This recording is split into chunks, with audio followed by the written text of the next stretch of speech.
Alors, allons-y. Baraka. 11.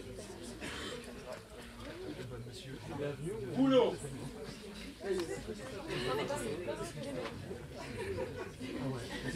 9.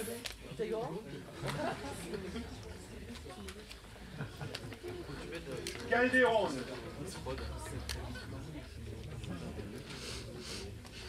Le 3. Oui.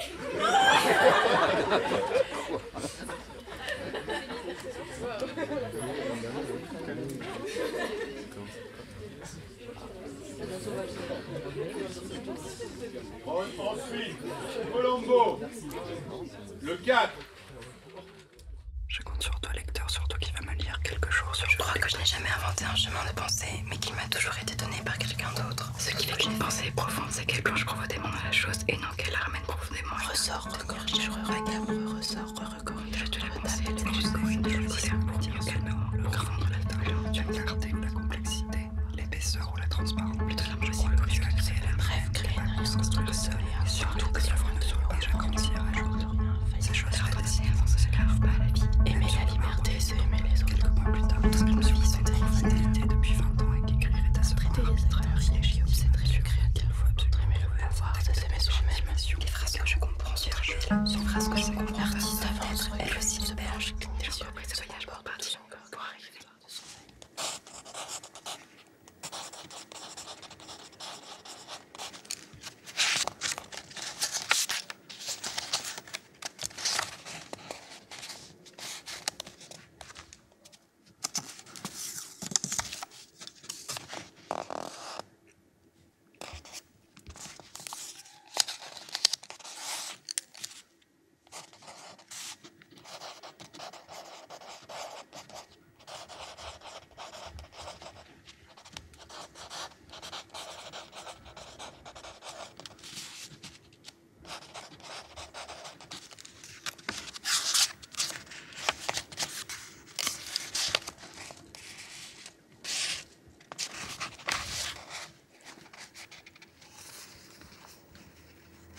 Je me suis inventée lectrice plasticienne en 2010. En fait, j'avais décidé de mettre mes recherches en avant et de passer mon temps à lire des livres. Et c'est devenu la colonne vertébrale de mes pièces suivantes. Le spectateur est face à la genèse d'un projet, à la construction d'un projet, et pas face à juste un objet, mais plutôt un temps de recherche qui précède l'exposition. Quand je choisis un livre, c'est toujours face à une question à laquelle j'arrive pas à répondre seule. Et en fait, je vais chercher des armes dans ces livres. J'essaye de me forger mes propres armes pour pouvoir être face au monde qui est finalement très complexe. Et donc je vais vraiment chercher ça, et c'est pour ça que je pense que je lis très peu de romans. Je lis plutôt des essais, plutôt de la philosophie. Alors je fais croire que je suis juste une lectrice plasticienne et que mon travail consiste à lire des livres, mais derrière il y a aussi tout un autre travail de tri et aussi de construction d'objets en fait. Donc j'ai aussi besoin d'un atelier parce que je fais aussi un peu de soudure, de programmation, de menuiserie pour la réalisation de mes pièces. Donc l'atelier sert aussi à ça.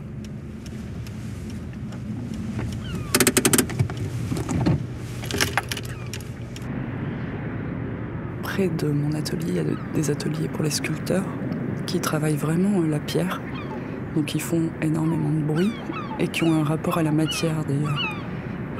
Et moi je me sens aussi proche de leur pratique finalement. Et comme eux ils partent du bloc de pierre qui vont doucement travailler pour leur donner une forme, peut-être que moi je pars du bloc libre pour aller en extraire aussi des petites parties. Donc je dois me reconnaître aussi dans cette façon d'aborder le travail de création. Et après le bruit, j'arrive à l'oublier. Et puis c'est toujours rassurant de voir qu'il y a d'autres personnes autour.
À droite, voilà. Stop, reviens. C'est la page qui gagne là. Ah, tiens, c'est là. Plus haut dans l'image. On va baisser la caméra. Alors, on pense qu'on va voir. comme ça? Non. Ou plus comme je disais tout à l'heure. Je sais pas. Qu'est-ce qu'il y a autour? 11, 1, 18. Ah oui, c'est bon. Et si tu zoomes sur œil? Comme ça ou tu zoomes un peu? Tu zoomes un peu. Voilà. Je le garde comme ça, décentré ou? Ouais. Je le tire à jour. Voilà. Pas comme ça. Attends. 11, 19, 20. Ok. Ah, c'est bon, chute. Ça tourne. Silence, chute. 11, 37, 10. Ouais. Un peu, tu peux bouger. Tu baisses un peu la caméra. Ouais. Reviennent vers toi, enfin tu vas gauche, pivoter un peu, ouais. Comme ça? Encore un peu. C'est Beckett, ça. Coupé. Comment comme ça? 11, 55, 12. Alors, viens par ici. Oui. Regarde, reviens. Redescendre. Stop, stop, stop. Ou plutôt envie de vivre en net. Plus la réalité observée, c'est pas mal. 12, 12, 23. Je vérifie ici. Il y avait un truc sur les livres, il y a plusieurs fois livres. Ça tourne.